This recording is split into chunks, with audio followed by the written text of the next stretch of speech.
የማንቸስተር ዩናይትድ እና የዌስትሃም ፍጥጫ ነው ወይም የፍራንክና የዌስትሃም ፍጥጫ? እንደው ግራ ያጋባል።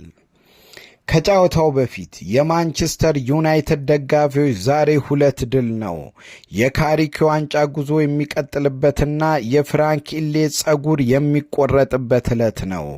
በለንደን ስታዲየም ዌስትሃምን ለመግጠም ማንቸስተሮች ይሄዳሉ። ፍራንክ ጸጉሩን ይቆረጣል፣ ማንቸስተር ዩናይትድ የቀድሞ አቋሙ ይመለሳል ብለው መፈክር ይዘው ለንደን ስቴዲየም ገቡ። የማንቸስተር ዩናይትድ ለአንድ ታማኝ ደጋፊዎች የነጻነት ቀን ሊሆን ይችላል የሚልም አልጠፉም።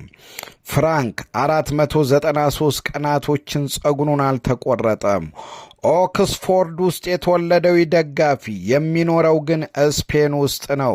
2024 እንደ ኤሮፓ አቆጣጠር ፌብራሪ የካቲት ወር በነበረው እንቅስቃሴ ላይ እንደ ቀልድ ቃል ይገባል። ማንቸስተር ዩናይትድ 5 ተከታታይ ጨዋታውን ካላሸነፈ ጸጉሬን አልቆረጥም ብሎ ተከሰተ። ማንቸስተር ዩናይትድ 2 አሰልጣኞችን ተቀያይረው እስካሁን ይህን ውጤቶችን አላመጡም።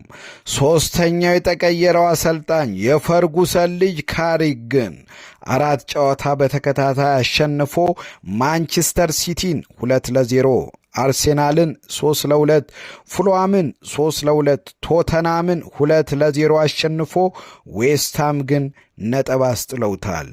1-1 ተለያይተዋል። የማሸነፍ ህልውናውን አቋረጡት። ፍራንክም ኦንላይን ላይ ያስተላለፈ ቁጭ ብድግ እያለ ብስጭቱን፣ ንዴቱን መቆጣጠር አቅቶት በግልጽ ይታይ ነበር።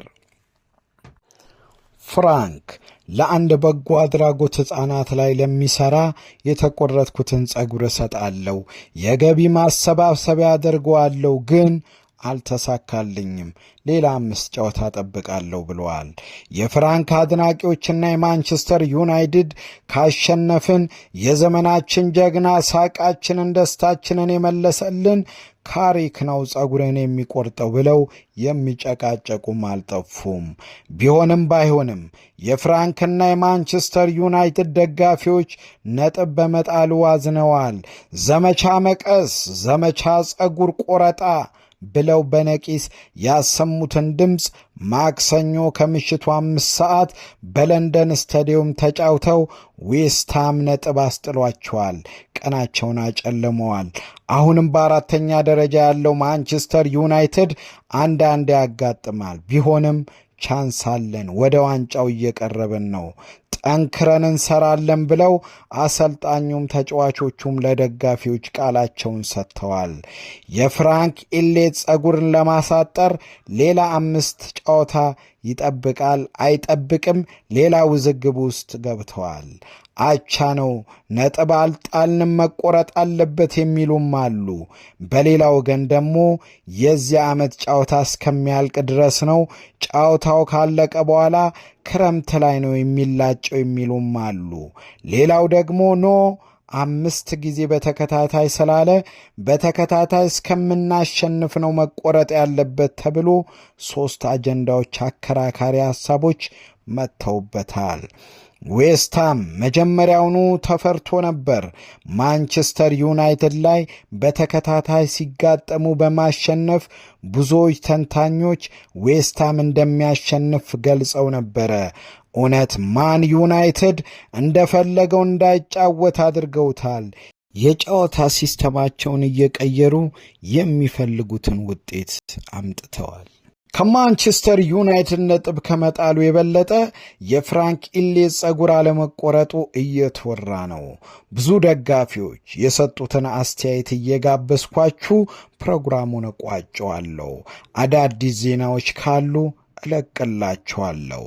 የዘወትር ምርጫችሁ ሊዲያ ፍቅር ዩቲዩብ ቻናል የሚቆጥር ይሆናል። አራቱም እሱ ቃል የገባው 5 ጨዋታ ማንቸስተር ዩናይትድ ተከታታይ ካሸነፈ ነው። እንደገና አንድ ብሎ ይጀምራል። አይ በግዶለታል። ለሱ እንጀራ ጥሩ ነው። እየተበሳጨ ነበር። በቀጥታ ስርጭት ጨዋታውን ሲያስተላልፍ ነበር። ሊጉ ሲያበቃ መቆረጡ አይቀርም። አይቆረጥም፣ አይቻልም። ቀጣይ ዓመትን ይጠብቃል። 5 ካላሸነፈ እንዴት ይጠብቃል? ግን በቃ እንትና ነው እኮ ውድድር ዓመቱ 5 ካላሸነፈ አላሸነፈም። አይ በቃ ይቀጥላል። 5 ተከታታይ ካላሸነፈ ድረስ ይቀጥላል። በኤሪክ ቴን ሃግ ዘመን እኮ የተጀመረ ነው። ግን አምና የተጀመረ ዞሮ አልቆረጥም ብሏል። በህይወቴ እኔ ስለ አንድ ሰው ጸጉር መቆረጥና አለመቆረጥ ይጨነቃሉ ብዬ አስቤ አላውቅም። ግን ሁላችንም ሰፈር እያደረገን ያለው ኢሹ ነው አሁን ይሄ ነገርና ዩናይትድ አሸንፎ ይሄ ሰውዬ ጸጉሩን ተቆርጦ ማየት በጣም እፈልጋለሁ። ባይሆን ራሱ ይሄ በዌስታሙ መዶሻ አለ አይደል አናቱን ብላችሁ ገላግሉ እንጂ እኛ ከዚህ በኋላ ልናየው አንፈልግም። ጭራሽ ነው ልናየው አንፈልገው። እኔ በኩሌ እንደዛ እናንተ እንደምትሰማችሁ አላውቅም ማለት ብቻ እንደምንም ክለቤ 5 ጨዋታዎችን ያሸንፍልኝ እንጂ አንተ ቆሮቆራም ፎሮፎራም ሰው እየተላጨቅ አሳደግ እኔ ስላንተ ጸጉር አይመለከተኝም። እስቲ ደግሞ ቺን ትሬንድ ጨርሰው ወደ ምን እንደምታዘነብል እናያለን፣ ምን እንደምታመጣ ማለት ነው። ግሎሪ ግሎሪ ማን ዩናይትድ። እናንተ ላይ ያሰራ ያስጠነቆለው ይሄ ጸጉሩን ያሳደገው የቀመለው ሰውዬ ነው። ጸጉሩን አይቆረጥም ሰውየው። ከጸጉሩ በላይ በእናንተ ስም እየነገደ ያለው በማንቸስተር ስም እየነገደ ያለው ፍምስናው ነው እያሳሰብ ያለው።